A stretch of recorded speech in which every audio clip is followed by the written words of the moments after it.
কলম্বিয়াকে হারিয়ে পয়েন্ট টেবিলে 3 ধাপ উন্নতি হয়ে সেরা 2-এ অবস্থান করতেছিল ব্রাজিল। তবে ভেনেজুয়েলার বিপক্ষে ইকুয়েডরের ম্যাচ শেষে পয়েন্ট টেবিলে আবারও 2 ধাপ পিছিয়ে যায় ব্রাজিল। সর্বশেষ উরুগুয়ের বিপক্ষে আর্জেন্টিনার জয়ে পয়েন্ট টেবিলে আরও 1 ধাপ উন্নতি করেছে ব্রাজিল দলটি।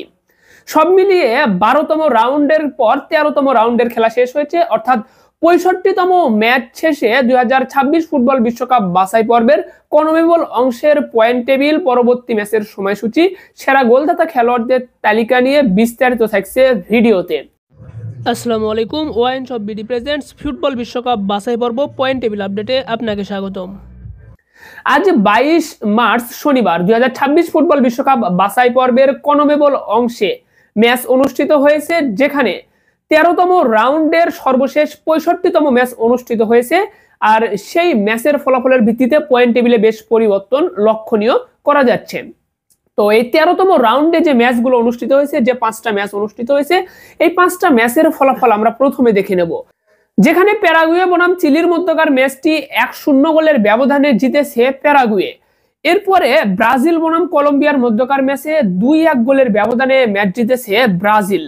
এরপর পেরু ভার্সেস বলিভিয়ার মধ্যকার ম্যাচটি 3-1 গোলের ব্যবধানে জয় পেয়েছে পেরু। এরপর ইকুয়েডর বনাম ভেনেজুয়েলার মধ্যকার ম্যাচটি 2-1 গোলের ব্যবধানে ম্যাচ জিতেছে ইকুয়েডর।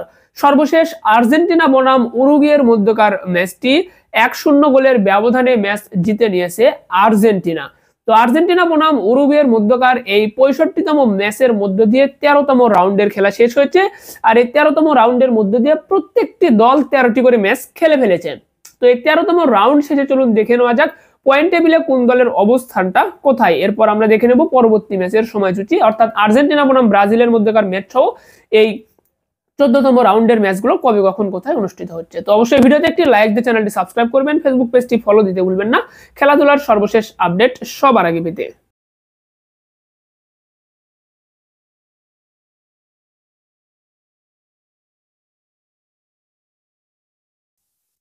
তো 22 মার্চ শনিবার 2026 ফুটবল বিশ্বকাপ বাছাই পর্বের কনমেবল অংশের পয়েন্ট টেবিলে 10 নম্বরে অবস্থান করছে চিলি। চিলি 13টি ম্যাচ খেলেছে, যেখানে 2টি ম্যাচ জিতেছে, 3টি ম্যাচ ড্র করেছে, 8টি ম্যাচই হেরেছে কিন্তু চিলি। চিলি সর্বমোট পয়েন্ট পেয়েছে 9 এবং তাদের গোল ব্যবধান -12। এরপর পয়েন্ট টেবিলের 9 নম্বরে অবস্থান করছে পেরু। পেরু 13টি ম্যাচ খেলেছে, যেখানে 2 ম্যাচ জিতেছে, 4 ম্যাচ ড্র করেছে, 7 ম্যাচ তারা হেরেছে। পেরু সর্বমোট পয়েন্ট পেয়েছে 10 এবং পেরুর বর্তমান গোল ব্যবধান -10। পয়েন্ট টেবিলের 8 নম্বরে অবস্থান ভেনেজুয়েলার। ভেনেজুয়েলা 13টি ম্যাচ খেলেছে, যেখানে মাত্র 2টি ম্যাচ জিতেছে, 6টি ম্যাচ ড্র করেছে, 5টি ম্যাচ তারা হেরেছে। ভেনেজুয়েলা পয়েন্ট পেয়েছে 12 এবং ভেনেজুয়েলার বর্তমান গোল ব্যবধান -5। এরপর 7 নম্বরে অবস্থান করছে বলিভিয়া। বলিভিয়া 13টি ম্যাচ খেলেছে, যেখানে 4 ম্যাচ জিতেছে, 1 ম্যাচ ড্র করেছে, 8টা ম্যাচই হেরেছে কিন্তু বলিভিয়া। বলিভিয়া পয়েন্ট পেয়েছে 13 এবং বলিভিয়ার বর্তমান গোল ব্যবধান -16।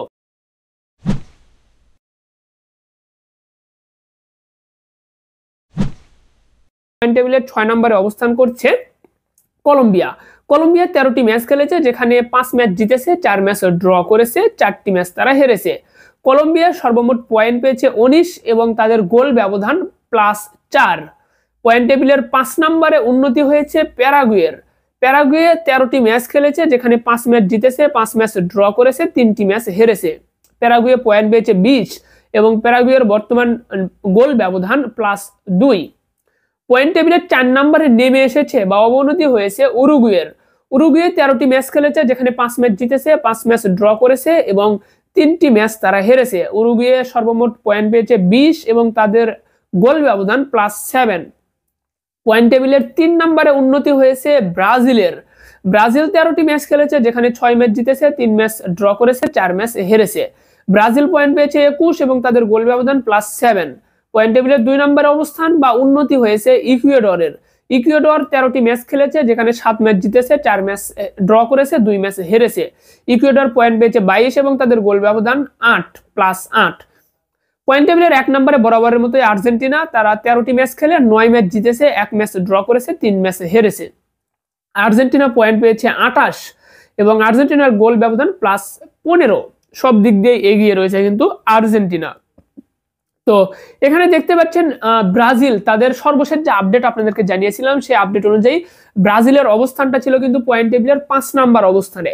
তবে আজকে সর্বশেষ ম্যাচ শেষে কিন্তু 65তম ম্যাচ শেষে ব্রাজিলের 2 ধাপ উন্নতি হয়ে পয়েন্ট টেবিলের 3 নাম্বার অবস্থানটা দখল করে নিয়েছে। অপরদিকে উরুগুয়ে দলটির কিন্তু অবস্থান ছিল পয়েন্ট টেবিলের 2 নাম্বার অবস্থানে, তবে উরুগুয়ে কিন্তু পয়েন্ট টেবিলে 2 ধাপ পিছিয়ে গিয়েছে, 2 ধাপ পিছিয়ে গিয়েছে। তো এখানে কিন্তু আপনারা অনেকেই গতকাল আপনার ব্রাজিলের যে ম্যাচটা ছিল, ব্রাজিলের ম্যাচ শেষে আপনারা কিন্তু অনেকেই দেখেছিলেন ব্রাজিল পয়েন্ট টেবিলের 2 নাম্বার স্থানটা দখল করেছিল। তো তখন কিন্তু উরুগুয়ে বা ইকুয়েডর, এই ভেনেজুয়েলা এই ম্যাচগুলো অনুষ্ঠিত হয়েছিল না, যার কারণে ব্রাজিল পয়েন্ট টেবিলের 2 নাম্বার ছিল। এবং এই যে আপনার 13তম রাউন্ডের সকল ম্যাচ যখন অনুষ্ঠিত হয়ে গেল, তারপরে কিন্তু ফাইনাল লুকটা আপনারা এখন দেখতে পাচ্ছেন। তো 13তম রাউন্ড শেষে কিন্তু পয়েন্ট টেবিলের সর্বশেষ অবস্থাটা এটাই। তো ব্রাজিল 2 নম্বরে গিয়েছিল, এরপর কিন্তু আপনার ভেনেজুয়েলা ইকুয়েডরের মধ্যকার ম্যাচ শেষে আবার 4 নম্বরে নেমে এসেছিল। এরপর আর্জেন্টিনা এবং উরুগুয়ের মধ্যকার ম্যাচ শেষে পয়েন্ট টেবিলের 3 নম্বরে অবস্থান করতেছে কিন্তু ব্রাজিল দলটি। তো সর্বশেষ অবস্থানটা আপনাদেরকে দেখিয়ে দিলাম। চলুন এখন আমরা দেখে নেই পরবর্তী ম্যাচের সময়সূচি। তবে আপনাদেরকে এখানে যে বিষয়টা জানানোর সেটি হলো যে 2026 ফুটবল বিশ্বকাপে কোন কোন দল এখান থেকে জায়গা পাবে, এই বিষয়টা হয়তো আপনাদের অনেকেরই জানা আছে, অনেকেরই জানা নেই। তো আপনাদেরকে জানিয়ে দিতে চাই যে এই যে পয়েন্ট টেবিল দেখতেছেন, এই পয়েন্ট টেবিল থেকে সরাসরি 2026 ফুটবল বিশ্বকাপের টিকিটটা নিশ্চিত করতে পারবে 6টি দল। পয়েন্ট টেবিলের সেরা 6টি দল, প্রত্যেকটি দল 18টা করে ম্যাচ খেলবে। এখানে কিন্তু 18টা রাউন্ড অনুষ্ঠিত হবে। প্রতিটি দল যখন 18টা করে ম্যাচ খেলবে, প্রতিটি দল 18টা করে ম্যাচ খেলার পরে পয়েন্ট টেবিলের 1 থেকে 6 নম্বর অবস্থানে যে দলগুলো থাকবে, সেই দলগুলো কিন্তু আপনার সরাসরি 2026 ফুটবল বিশ্বকাপে টিকিটটা নিশ্চিত করবে। তবে পয়েন্ট টেবিলের 7 নম্বরে যে দলটা থাকবে, ওই দলের হাতেও কিন্তু সুযোগ বা সম্ভাবনা থাকবে 26 বিশ্বকাপের টিকিটটা নিশ্চিত করার। সেটা হলো play of, inter confederation play of খেলার মাধ্যমে। আর এই ফিফাতে কিন্তু 6টা কনফেডারেশন রয়েছে। সেই 6টা কনফেডারেশন থেকে এরকম কিন্তু পয়েন্ট টেবিলের নিচের সারির কিছু দলগুলোকে নিয়ে কিন্তু ইন্টার কনফেডারেশন প্লে অফ অনুষ্ঠিত হবে। আর সেই প্লে অফ থেকে 2টি দল আপনার বিশ্বকাপের জায়গাটা নিশ্চিত করবে। তো দেখা যাক যে শেষ পর্যন্ত সেরা 6-এ কোন দল থাকে এখানে, এটি কিন্তু দেখার বিষয়। তো আশা করতেছি আর্জেন্টিনা, ব্রাজিল এই দলগুলো কিন্তু সেরা 6-এ অবস্থান করতে পারবে। আপনারা যে অবস্থানটা দেখতে পাচ্ছেন যে এখানে পয়েন্ট টেবিলের 6 নম্বরে যে দলটা রয়েছে কলম্বিয়া, তাদের পয়েন্ট 19 এবং 7 নম্বরে থাকা বলিভিয়ার পয়েন্ট কিন্তু 13। এখানে গোল ব্যবধানেও অনেকটাই পিছিয়ে রয়েছে কিন্তু বলিভিয়া। তো সচরাচর ভাবে আপনারা স্বাভাবিক দৃষ্টিতে এখানে যারা অনেকে আলোচনা করেন যে ব্রাজিল 2026 ফুটবল বিশ্বকাপে কোয়ালিফাই করতে পারবে না, তাদেরকে একটা বার্তা দিতে চাই যে ব্রাজিল দলটি অবশ্যই 2026 ফুটবল বিশ্বকাপে কোয়ালিফাই করতে পারবে। সেটি হয়তোবা পয়েন্ট টেবিলের 1 নম্বর, 2 নম্বর, 3 নম্বরে থেকে কোয়ালিফাই করতে পারবে কিনা এটির নিশ্চয়তা কেউ দিতে পারবে না। তবে 2026 ফুটবল বিশ্বকাপে ব্রাজিল কোয়ালিফাই করবে এতটুকু নিশ্চয়তা হয়তোবা যে কেউ আপনাকে দিতে পারে পয়েন্ট টেবিলের বর্তমান অবস্থান দেখে। চলুন এখন আমরা দেখে নিই পরবর্তী ম্যাচের সময়সূচি, অর্থাৎ 14তম রাউন্ডের ম্যাচগুলো কবে কখন কোথায় অনুষ্ঠিত হচ্ছে। তো 14তম রাউন্ডের ম্যাচ রয়েছে 26 মার্চ বুধবার। 26 মার্চ বুধবার কিন্তু এই 14তম রাউন্ডের সবগুলো ম্যাচ অনুষ্ঠিত হবে, যেখানে প্রথম ম্যাচটা বলিভিয়ার বিপক্ষে মাঠে নামবে উরুগুয়ে। ম্যাচটা রয়েছে কিন্তু রাত 2টায়, 26 মার্চ বুধবার রাত 2টায় শুরু হবে এই ম্যাচটা। এরপরের ম্যাচটা রয়েছে আপনার 67তম ম্যাচ, বলিভিয়া উরুগুয়ের ম্যাচটা হলো 66তম ম্যাচ। এরপর 67তম ম্যাচে চিলির বিপক্ষে মাঠে নামবে ইকুয়েডর। চিলি বনাম ইকুয়েডরের মধ্যকার ম্যাচটি সকাল 6টায় শুরু হবে। এরপর 68তম ম্যাচে ভেনেজুয়েলার বিপক্ষে মাঠে নামবে পেরু। ম্যাচটা শুরু হবে 26 মার্চ বুধবার সকাল 6টায়। এরপর 69তম ম্যাচে কলম্বিয়ার বিপক্ষে মাঠে নামবে প্যারাগুয়ে। এটিও 26 মার্চ বুধবার সকাল 6টায় শুরু হচ্ছে। এরপর 70তম ম্যাচে আর্জেন্টিনার বিপক্ষে মাঠে নামবে ব্রাজিল। ম্যাচটা 26 মার্চ বুধবার সকাল 6টায় অনুষ্ঠিত হচ্ছে, অর্থাৎ ভোর 6টায় অনুষ্ঠিত হচ্ছে। তো 14তম রাউন্ডের সকল ম্যাচ কিন্তু অনুষ্ঠিত হবে আপনার 26 মার্চ বুধবারে। 26 মার্চ বুধবারে এই 5টা ম্যাচই অনুষ্ঠিত হবে, যার মাঝে প্রথম যে ম্যাচটা এটি শুরু হবে রাত 2টায়। রাত 2টায় শুরু হবে এই প্রথম ম্যাচটা, এবং বাকি ম্যাচগুলো কিন্তু আপনার ভোর 6টা বা সকাল 6টায় কিন্তু অনুষ্ঠিত হবে। এর মাঝে কিন্তু আর্জেন্টিনা বনাম ব্রাজিলের যে হাই ভোল্টেজ ম্যাচটা রয়েছে এটিও কিন্তু অনুষ্ঠিত হবে। তো আপনারা কমেন্টে জানাতে ভুলবেন না ব্রাজিল নাকি আর্জেন্টিনা এই ম্যাচে জয়লাভ করবে, অবশ্যই আপনারা কমেন্টে জানাতে পারেন। চলুন এখন আমরা দেখে নেই যে 15তম রাউন্ডের ম্যাচ কবে অনুষ্ঠিত হবে। তো 15তম রাউন্ডের ম্যাচগুলো রয়েছে কিন্তু 4 জুন, অর্থাৎ এই যে মার্চ মাসের যে আর্জেন্টিনা ব্রাজিলের মধ্যকার ম্যাচ, এই ম্যাচের পর কিন্তু মার্চ মাসে আর কোনো ম্যাচ নেই, এপ্রিলেও কোনো ম্যাচ নেই, মে মাসেও কোনো ম্যাচ নেই, সরাসরি জুন মাসে গিয়ে ম্যাচ অনুষ্ঠিত হবে। সেটা হলো 4 জুন কিন্তু 15তম রাউন্ডের ম্যাচগুলো অনুষ্ঠিত হবে।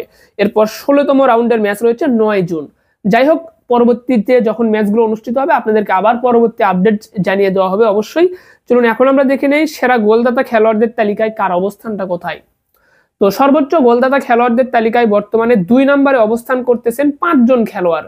আর এই 5 জন খেলোয়াড়ই কিন্তু 5টা করে গোল করে 2 নম্বরে অবস্থান করছেন। এই খেলোয়াড়গুলো হলো ব্রাজিলের র্যাপিনহো, এরপর বলিভিয়ার মিগুয়েল টারসেরাস, এরপর কলম্বিয়ার লুইস দিয়াস, ইকুয়েডরের ইনার ভ্যালেন্সিয়া, এরপর উরুগুয়ের ডারউইন নান্স। এই যে 5 জন খেলোয়াড় প্রত্যেককেই কিন্তু গোল করেছেন 5টি করে।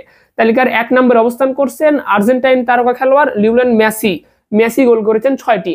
তো 6টি গোল করে মেসি রয়েছেন বর্তমানে 1 নম্বর অবস্থানে সর্বোচ্চ গোলদাতা খেলোয়াড়দের তালিকাতে। দেখা যাক শেষ পর্যন্ত সর্বোচ্চ গোলদাতা খেলোয়াড়দের তালিকায় মেসি তার নিজের অবস্থানটা ধরে রাখতে পারে কিনা, যদিও আজকে উরুগুয়ের বিপক্ষে ম্যাচে তাকে কিন্তু মাঠে দেখা যায়নি। তো দেখা যাক আর্জেন্টিনা বনাম ব্রাজিলের মধ্যকার ম্যাচটা কতটা উত্তেজনাপূর্ণ হয়। তো অবশ্যই আপনারা খেলাধুলার যে কোনো আপডেট পেতে ওয়াইন স্পোর্টস আপডেট চ্যানেলে যোগাযোগ করবেন, এবং ফুটবল রিলেটেড আমাদের আলাদা যে নতুন চ্যানেল রয়েছে ওয়াইন ফুটবল স্ট্যাট, আপনারা কিন্তু আমাদের এই ভিডিওটা ওয়াইন স্পোর্টস আপডেট এবং ওয়াইন ফুটবল স্ট্যাট উভয় চ্যানেলেই দেখতে পারবেন। তবে ফুটবলের যে আলাদা আপডেটগুলো সেগুলো আমরা আলাদাভাবেই ওয়াইন ফুটবল স্ট্যাট এই চ্যানেলে দিয়ে থাকবো। তো আপনারা নিয়মিত আপডেট পেতে আমাদের ওয়াইন ফুটবল স্ট্যাট এই ইউটিউব চ্যানেলটা ভিজিট করতে পারেন। ধন্যবাদ সকলকে, ভালো থাকবেন সবাই।